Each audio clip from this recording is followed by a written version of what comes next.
Dans la vidéo d'aujourd'hui, nous examinons l'histoire fantastique d'un habitué professeur de mathématiques qui a trouvé un moyen de battre la loterie, pas seulement une fois, mais des dizaines de fois, et est devenu incroyablement riche dans le processus tout en aidant ses proches à faire exactement la même chose. Attachez votre ceinture parce que cette histoire est passionnante. Tout d'abord, permettez-moi de vous poser une question. Saviez-vous qu'environ la moitié des Américains adultes jouent à la loterie d'État ? Aussi, saviez-vous que les chances de gagner à la loterie sont si faibles que vous avez une meilleure chance d'obtenir frappé par la foudre ? Je sais que cela peut sembler ridicule à ce stade, mais c'est vrai. Malgré les faibles chances de gagner, les gens jouent toujours à la loterie. Mais pourquoi ? La réponse courte est le rêve américain.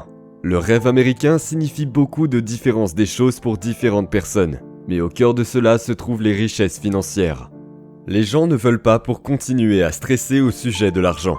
Ils veulent leur propre maison, voyager à travers le monde et surtout, ils veulent prendre une retraite anticipée et riche. Donc la plupart d'entre eux essaient la loterie. Ils placent leur espoir dans la chance et le hasard, en espérant que quelque chose clique et qu'ils gagnent gros. Maintenant, que se passerait-il si je vous disais que quelqu'un a décidé de jouer à la loterie dans un tout autre il y a quelques années ? Cette personne n'allait pas laisser cela au hasard. Alors il a découvert une façon intelligente de jouer à la loterie et d'augmenter ses chances de gagner. Ce mathématicien a trouvé une faille dans le système que même ses autres collègues mathématiciens n'avaient pas imaginé dehors. Voici l'histoire fascinante de Jerry Selby, le professeur de mathématiques qui a trouvé une façon de battre la loterie. Pour Jerry Selby, gagner à la loterie n'était pas un rêve qu'il avait délibérément encouragé. Lui et sa femme, Marge Selby, vivaient dans une petite ville du Michigan appelée Evatt, qui avait une population de 900 personnes. Ils s'y sont mariés, ont eu 6 enfants et ont exploité une boutique où Marge créait les sandwichs les plus délicieux pendant que Jerry s'occupait de l'alcool et des cigarettes. Finalement, quand Jerry avait 62 ans et Marge 63 ans, ils ont décidé de vendre la boutique et de se détendre chez eux, en regardant la télévision et en profitant de leur vie de retraite tranquille et heureuse. Avant cette fois-là, ils travaillaient jour après jour dans leur boutique depuis 17 ans. Cette retraite, peu importe à quel point c'était peu glamour, c'était bien mérité. Les choses allaient prendre une tournure excitante quand, en 2003, un jeu de loterie inhabituel, Windfall, était libéré. Jerry a attrapé une publicité pour le jeu de loterie en regardant la télévision et c'est mathématique, le cerveau s'est immédiatement mis en branle. Les règles du jeu étaient assez simples. Tout d'abord, un joueur devait choisir 6 numéros entre 1 et 49. S'il devinait 2, 3, 4 ou 5 numéros, alors ils obtiendraient un prix en quantité croissante. S'ils en devinaient 6, ils gagneraient le prix de 2 millions de dollars. Rien de différent jusqu'à présent, non ? Eh bien, continuez à regarder. Jerry avait toujours été un naturel en mathématiques toute sa vie et avait même une maîtrise dans la discipline. Il s'est rendu compte en quelques minutes qu'il y avait un trou exploitable dans la logique de la loterie. Une erreur importante que la loterie d'État avait commise était qu'ils énuméraient les codes de gagner qui étaient associés à chaque combinaison de numéros. Les émissions de loterie comme Mega Millions font monter le prix lorsque personne ne gagne le jackpot. Cependant, Windfall était différent, parce que c'était exactement le contraire. Le jackpot serait roulé vers le bas quand personne n'a gagné, et les gens avec moins de bons numéros gagneraient. Bien sûr, c'était plus une victoire de compensation et loin du grand prix, mais au moins, ceux qui investissaient et obtenu moins de chiffres ont obtenu une certaine valeur sur leur investissement. Jerry a étudié ses chances de gagner et le chronométrage de ses roulés vers le bas. Il s'est rendu compte que, statistiquement, un seul billet de loterie d'$1 valait plus d'$1 au cours de ces dernières semaines. Assez facile, non ? Eh bien, ça dépend. Continuez à regarder. Bien que cela ne signifiait rien pour l'observateur moyen, et la plupart des gens n'ont rien vu. Spécial sur toute la situation, Jerry pouvait voir les millions qui pouvaient être gagnés. Au début, il pensait que d'autres personnes férues de mathématiques se seraient déjà penchées sur l'échappatoire. Toutefois, cela ne l'a pas empêché de se mettre au travail. Lorsque le premier roulé vers le bas a été annoncé, Jerry est sorti et a acheté des billets d'une valeur de 3 600 $. Devinez quoi ? Il a obtenu presque le double de ce qu'il a investi. Une somme modique de 6 300 $.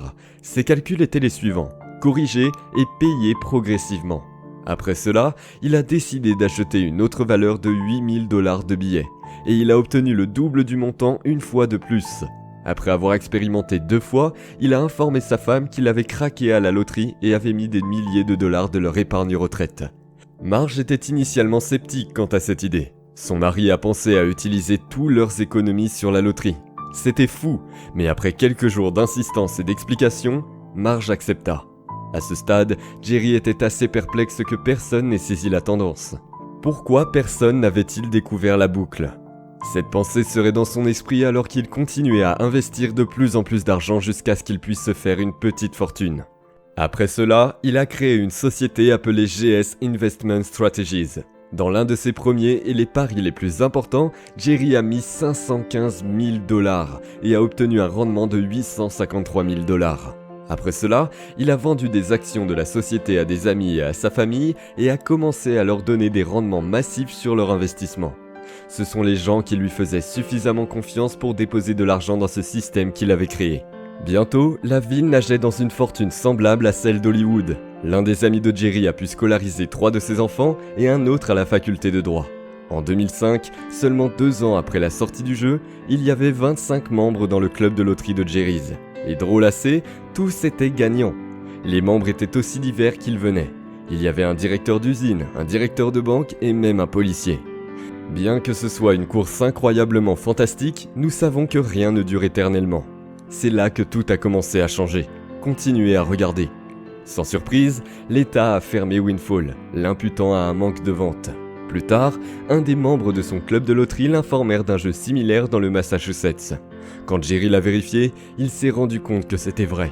Et il ne lui a fallu que 10 minutes pour comprendre une solution pour le jeu qui leur donnerait une victoire garantie.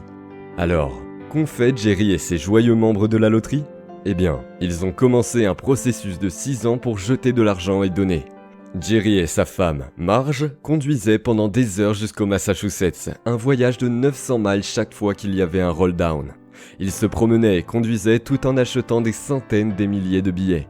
Cela a demandé beaucoup d'efforts et est devenu comme une profession. Parfois, ils travaillaient 10 heures par jour, mais n'obtiendraient toujours pas tous les billets qu'ils voulaient. Ils ont sauvé des millions de billets perdus juste au cas où quelqu'un ouvrirait une enquête sur leur opération. Il est important de noter à ce stade que ce qu'ils faisaient n'était pas illégal. Ils jouaient à un jeu et pour qu'une autorité comprenne cela, elle devait avoir des preuves. C'est pourquoi le couple a gardé tous les billets perdants. Malheureusement, après un certain temps, quelques gens ont commencé à s'intéresser au couple. Le Boston Globe a commencé à renifler leurs pistes. Ils ont reçu un tuyau anonyme indiquant que quelqu'un avait acheté des billets gagnants chanceux à des volumes incroyablement élevés dans le Massachusetts. Maintenant, c'est là que les choses sont devenues un peu plus intéressantes. Continuez à regarder. Un enquêteur du Boston Globe a découvert qu'il y avait en fait 2 groupes de personnes trouvé leur chemin dans le système de loterie du Massachusetts.